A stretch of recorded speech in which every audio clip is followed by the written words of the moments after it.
jumlah uang yang dibutuhkan untuk membeli barang yang sama.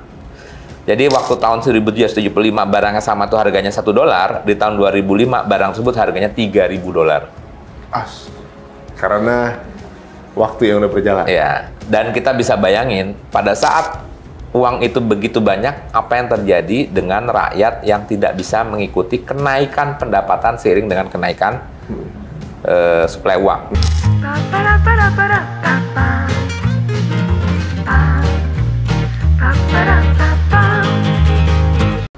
Itu baru Amerikanya, nanti negara-negara lain pun juga akan dibuat defisit. Yang tadinya tidak dibudgetkan terpaksa harus keluar budget, beli vaksin misalkan. Iya. Nah, tinggal maksudnya berarti mereka siapkan lembaga-lembaga donornya atau lembaga-lembaga peminjamnya, ujungnya nanti larinya juga ke The Fed lagi. Jadi cukup diciptakan masalahnya agar bisa ngutang. Iya. Gitu kan. Jadi hutang itu adalah senjata kolonialisme atau imperialisme yang baru. Untuk menjajah secara halus. Menjajah secara tanpa bom, tanpa merusak. Gitu Ya tadi, tidak hanya generasi. Dijajah itu tanpa harus menghancurkan infrastruktur bisa kita gunakan kan. Misalnya gini, saya udah punya rumah, gitu ya. Baik-baik aja gitu misalnya, karena masalah. Tiba-tiba dapat masukan untuk bikin rumah baru, gitu, yang lebih besar, gitu kan. Nah, tapi nggak bisa dibangun karena uangnya pas-pasan, lagi ada utang lagi. Nggak apa-apa, bangun aja, nanti kita backup dengan utang. Iya. Gitu. Jadi sebenarnya nggak ada urgensi untuk kebangun rumah itu, jadi ada. Karena impulsif yang diciptakan itu kemudian untuk bisa membangun rumah baru ini dengan cara berhutang. Itu masih bagus. Kalau yang terjadi di Irak, apa tuh? itu lebih sadis lagi. Apa tuh? Hancurkan infrastruktur di Irak, nanti kita siapkan pemborongnya. Buat dibangun lagi. Dan itu terjadi pada saat ekonomi di Amerika melambat. Gimana caranya supaya ekonomi Amerika tumbuh? Insinyur-insinyurnya kerja lagi, pengangguran kerja, hancurin aja negara sebelah. Nanti dia yang suruh beli, suruh bayar. Bayarnya pakai apa? Pakai minyak. Gitu. Parah juga ya. Jadi berarti gini, kalau kita masih punya rumah, terus dipaksa untuk bikin rumah baru lagi, padahal kita lagi butuh dengan cara utang. Nah, itu masih halus sambil. Itu baru bukan lagi rumah, bagaimana kalau kota gitu ya? Suruh bangun kota baru. Jangan bahas kota, jangan. Apa namanya? Kayak tadi berarti, ya kan? Ada info bahwa saya juga baca kepala dari UNICEF, suaminya adalah pabrik senjata. Jadi yang ngancurin bagian suaminya, kemudian yang nanti ngebangun lagi dari istrinya, dana-dana sumbangan kemudian dipakai buat itu. Jadi ini sebenarnya the whole konsep politik ini uang sebenarnya. Parah. Oke, jadi intinya karena tadi kembali lagi defisit, Amerika butuh banyak uang yang harus dicetak. Dan kenapa harus dicetak? Karena kalau enggak, komunis akan sampai ke Amerika, rakyat Amerika hancur, akhirnya parlemen Amerika menyatakan setuju untuk membiayai Vietnam. Fear campaign. Nah, karena setuju untuk membiayai Vietnam, maka dengan ini implikasinya adalah negara harus berutang. Karena negara harus berutang, uang yang dicetak butuh banyak, kita sepakati supaya dolar tidak lagi di-pack dengan emas. Karena kalau di-pack dengan emas, kita bakal tidak bisa ngelawan komunisme. Maka disitulah dolar dilepaskan untuk menjadi defisit anggaran yang berjalan tadi. Men, Vietnam nggak ada urusannya apa-apa, ini emang dicari aja, cari gara-gara aja gitu sebenarnya.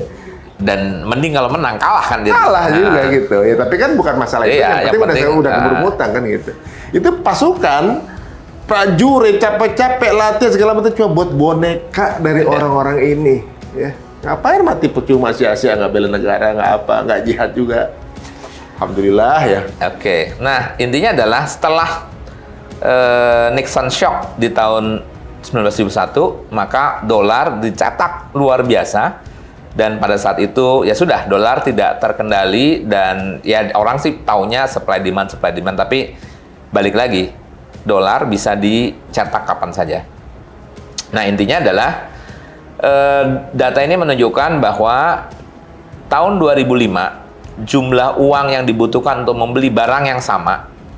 Jadi waktu tahun 1775 barang yang sama itu harganya $1, di tahun 2005 barang tersebut harganya $3.000.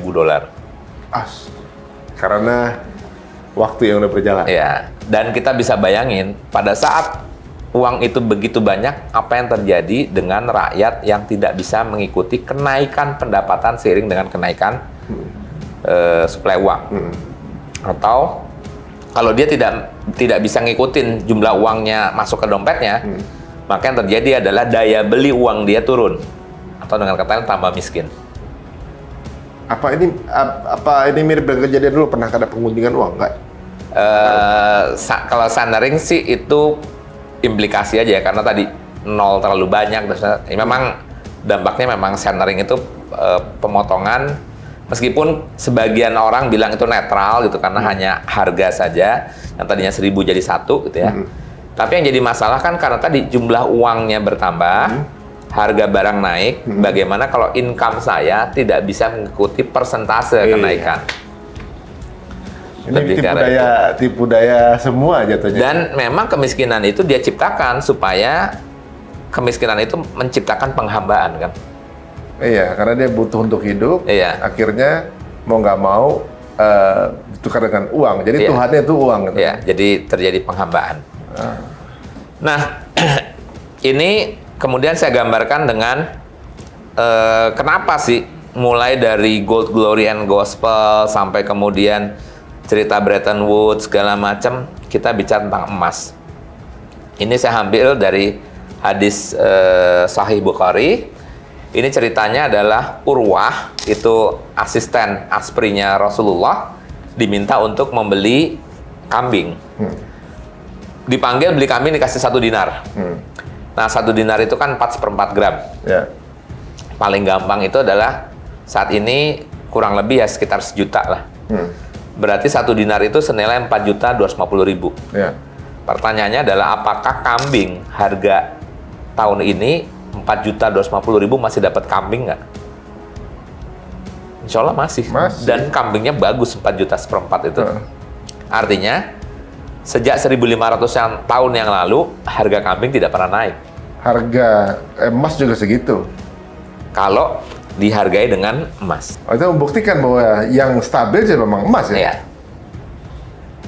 Di zaman Nabi sampai sekarang harga kambingnya segitu sampai segitu. Iya. Tapi kalau duit udah habis. Udah habis. Nah, Ini nih, nah ini menarik paling gampang ini ngasih contoh kijang lah. Kalau kijang kan teman-teman pasti tahu ya.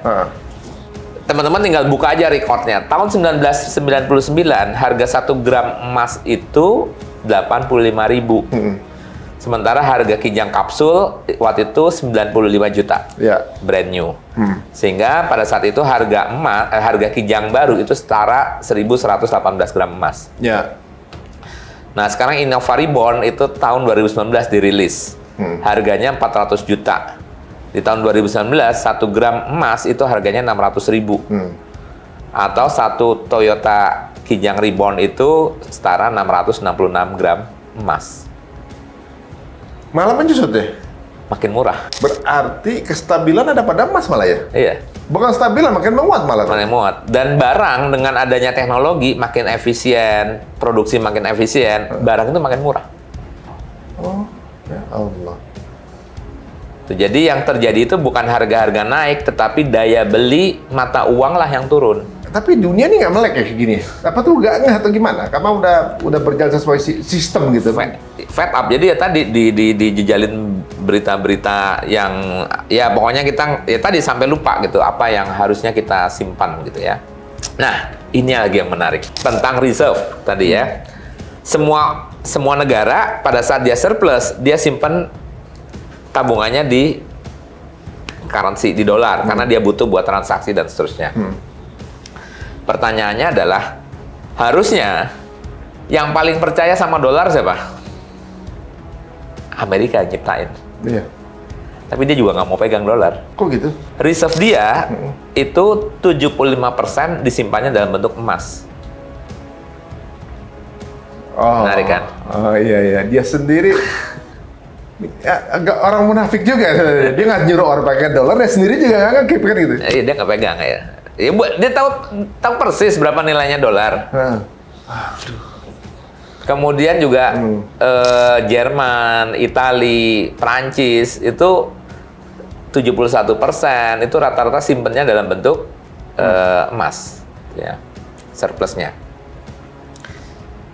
Nah, dan setiap terjadi krisis itu selalu ditandai dengan membeli bank sentral itu membeli emas. Artinya ya suka atau tidak suka, sejatinya semua negara jadi sudah mengakui bahwa true value daripada nilai itu adanya di emas.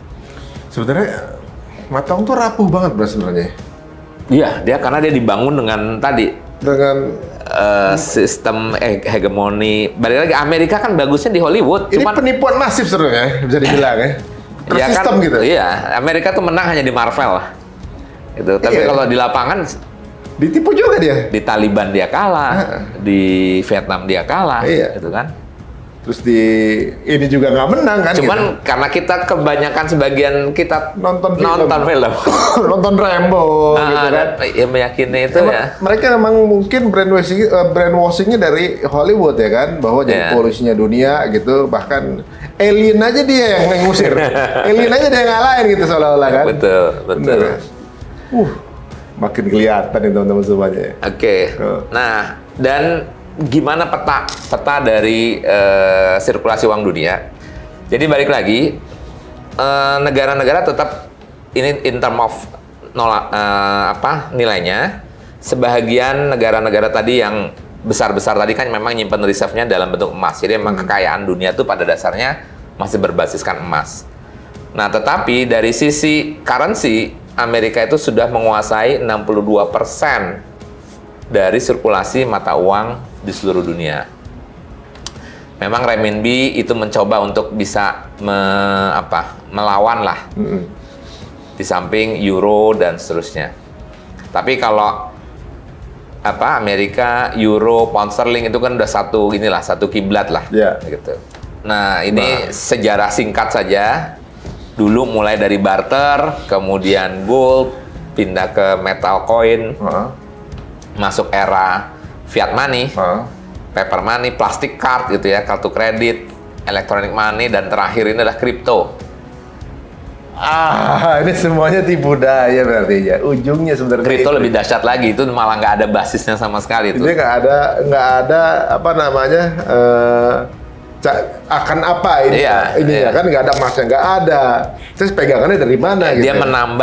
menambangnya nambang elektronik kan? Fiktif semua itu ya? Betul. Tapi tokoh kripto banyak yang mati tuh. Iya. Kenapa tuh ya?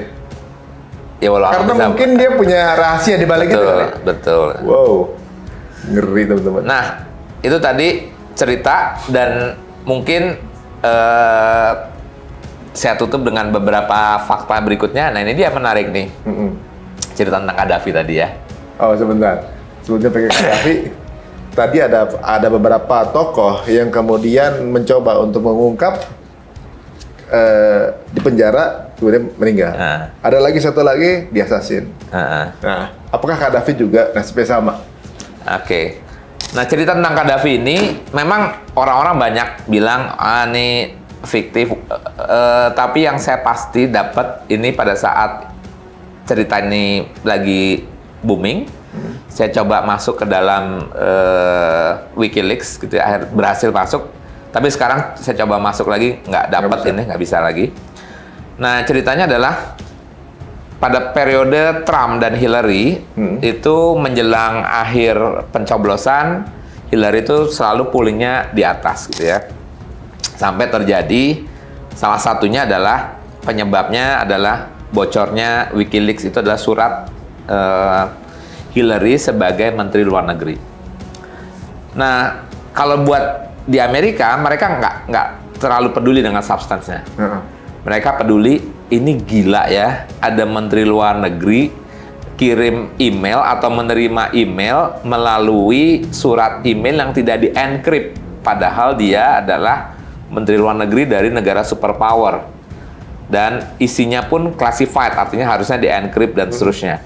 Gimana ceritanya saya dipimpin oleh seorang presiden yang quote-unquote stupid gitulah. Ceroboh ya. Ceroboh. Saya lebih baik dipimpin oleh Trump itu memang dia melecehkan perempuan. Dia bahkan dalam kampanye, iya saya melecehkan sekian wanita dan saya di proses pengadilan pada saat itu.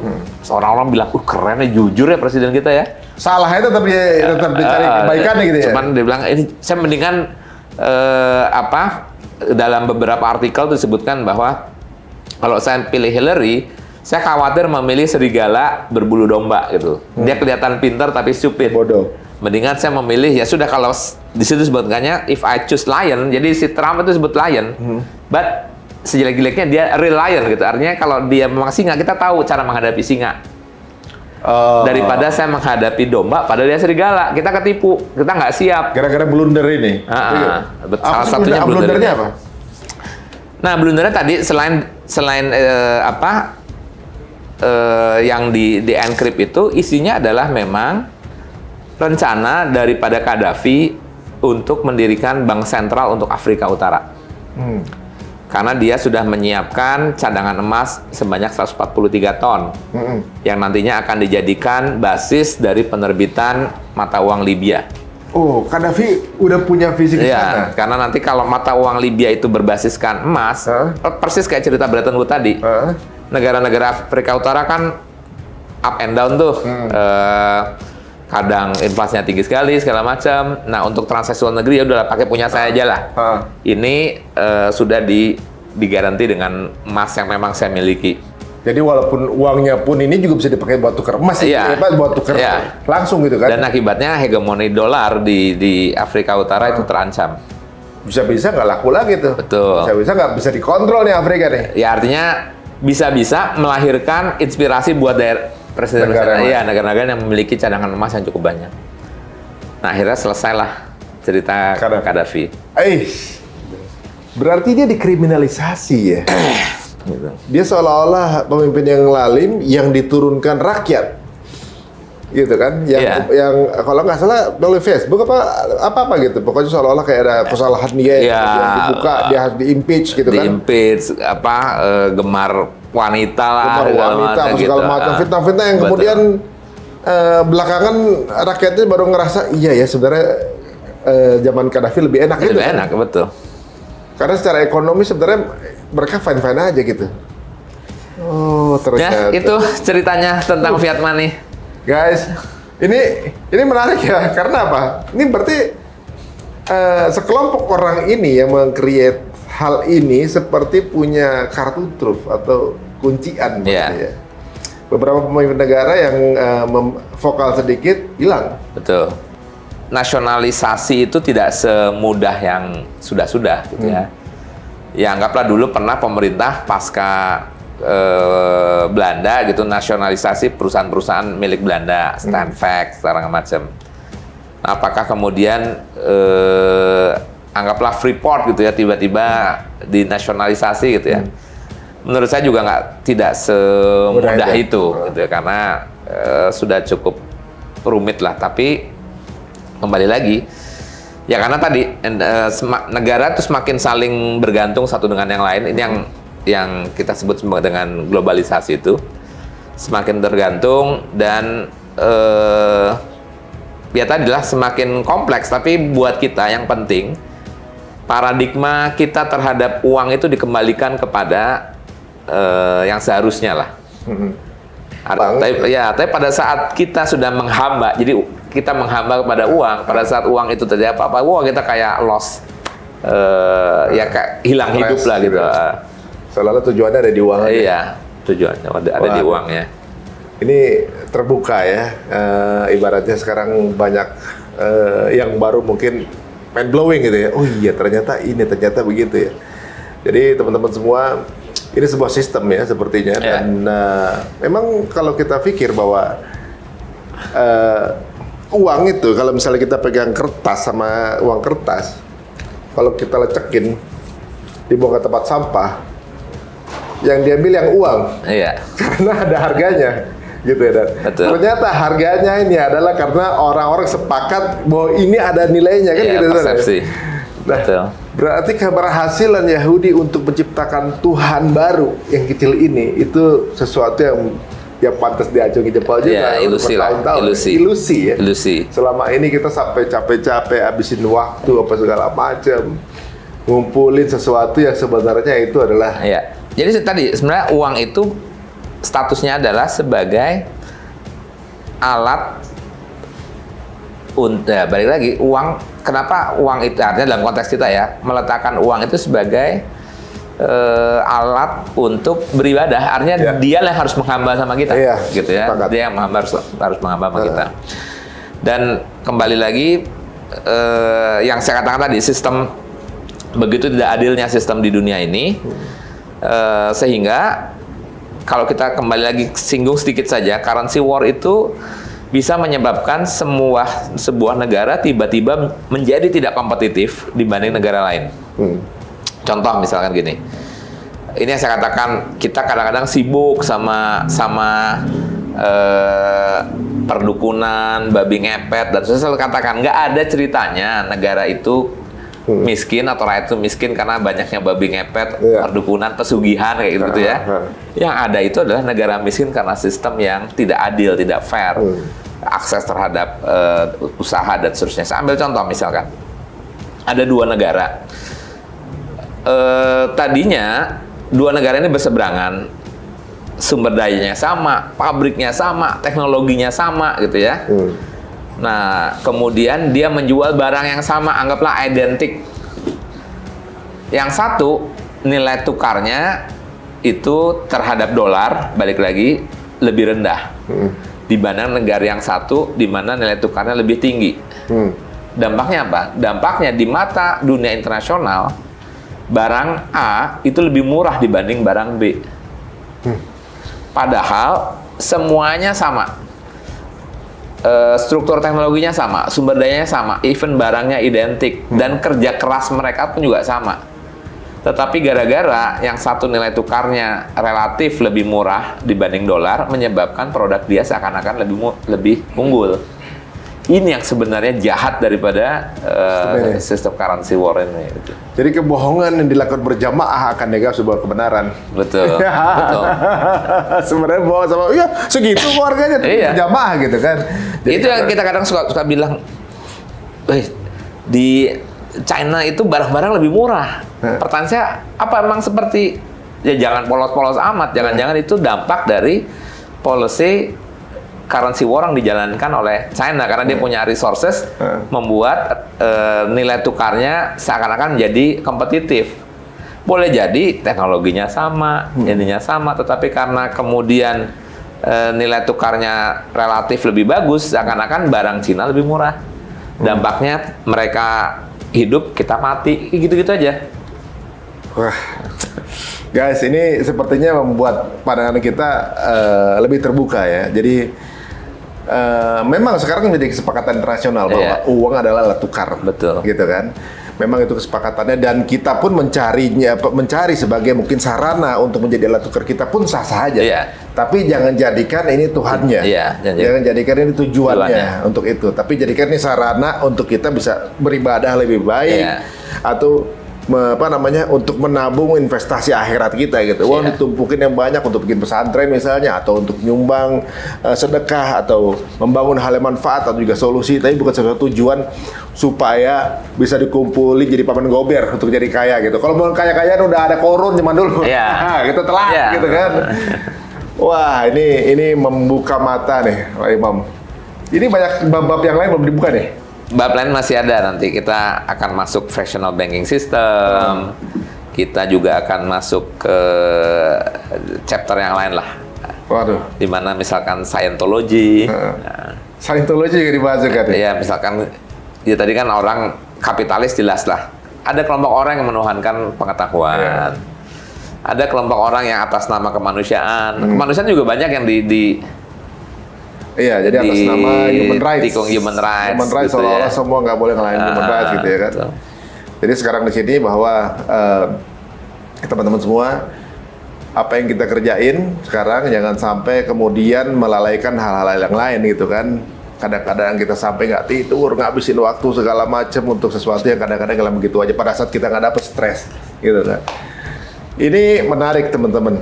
Mudah-mudahan membuka pandangan kita untuk jadi orang yang melihat uang itu harus kita yang kontrol. Betul, betul. Bukan kita yang dikontrol. Kita yang jadi master terhadap uangnya. Kadang-kadang kita terlalu serius untuk sesuatu yang main-main, tapi kita main-main untuk sesuatu yang serius. Padahal yang dikejar adalah sesuatu yang lebih penting, dan lost focus. Iya. Tapi berarti kita semua kena trap dari gerombolan Yahudi ini. Dan inilah jawaban dari kalimat saya di awal. Apakah yang membuat negara-negara di sekitar Palestina kemudian menolong Palestina? Uang. Iya. Itulah dia. Justru kalau tidak punya apa-apa, mereka tidak punya independensi lain selain kepada Allah. Gaza, Palestina salah satu negara yang berani ngeroket Ya. Israel atau Yahudi, gitu ya. Ya, kembali di era Umar mengalahkan Persia dan Romawi pada saat seorang Persia atau Romawi, saya lupa, mencari di mana istana Umar. Pada saat dikatakan bahwa Umar kalau tidak di masjid dia tidur di bawah pohon kurma di kebun kurma itu, dia kaget gimana ceritanya seorang khalifah tanpa istana bisa mengalahkan Persia dan Romawi. Tapi kebalikan, pada saat Cordova itu memiliki istana yang indah, disitulah jatuh. Begitu juga Utsmani. Ya, pada saat kalau ngomongin kaya, Arab Saudi lebih kaya dari Amerika sekarang. Betul, betul. Tapi tetap aja nggak bisa bantu Palestina, ya bisa bantu Yaman yang miskin. Jadi mereka yang nggak punya ketergantungan atau dependensi dengan sesuatu, maka dia yang punya bisa dibilang punya kedaulatan ya. Ya, ibaratnya punya ketergantungan hanya pada Allah.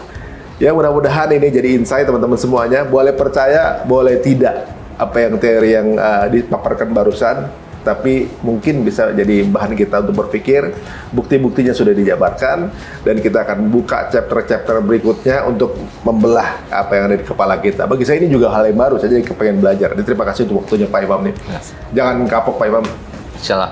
Ya, baru kebuka nih. Ada semua hal perpolitikan yang terjadi di dunia, ternyata ujung-ujungnya uang. Aduh, alhamdulillah. Mungkin ada pesan terakhir untuk episode ini, Pak Imam? Ya, kembali lagi, ini masih dalam konteks sama-sama research, artinya juga mohon masukan kalau teman-teman dapat informasi yang lain gitu ya. Artinya justru adanya acara ini untuk saling mengisi dialog dan juga saling diskusi gitu. Alhamdulillah guys, ini menunjukkan bahwa sesuatu yang besar itu terjadi karena keistiqomahan. Mereka yang berada di kedzaliman aja istiqomah dari hal yang kecil-kecil kemudian dirintis bagaimana untuk bisa bikin memframing sesuatu agar dia menjadi sebuah kebenaran. Dibikinlah media. Mereka juga yang bangun, John dan Arthur bikin media televisi supaya kemudian seolah-olah kebenaran ada dari mereka. Dan itu terjadi bukan setahun 2 tahun guys, itu sampai ratusan tahun mereka bangun, dan penerusnya pun suksesornya masih menjalankan pola yang sama. Mereka aja istiqomah, masa yang dalam kebaikan cuma jadi pengguna aja. Udah waktunya kita semua teman-teman, apalagi Indonesia, kita menjadi pemain dan juga perubah peradaban masa depan insya Allah. Terima kasih yang udah menyaksikan acara ini. Semoga bermanfaat. Jika dirasa menarik, monggo silahkan di-share sebanyak-banyaknya ke teman-teman semuanya. Kita tunggu perbincangan kita dengan Pak Imam di episode berikutnya. Assalamualaikum warahmatullahi wabarakatuh.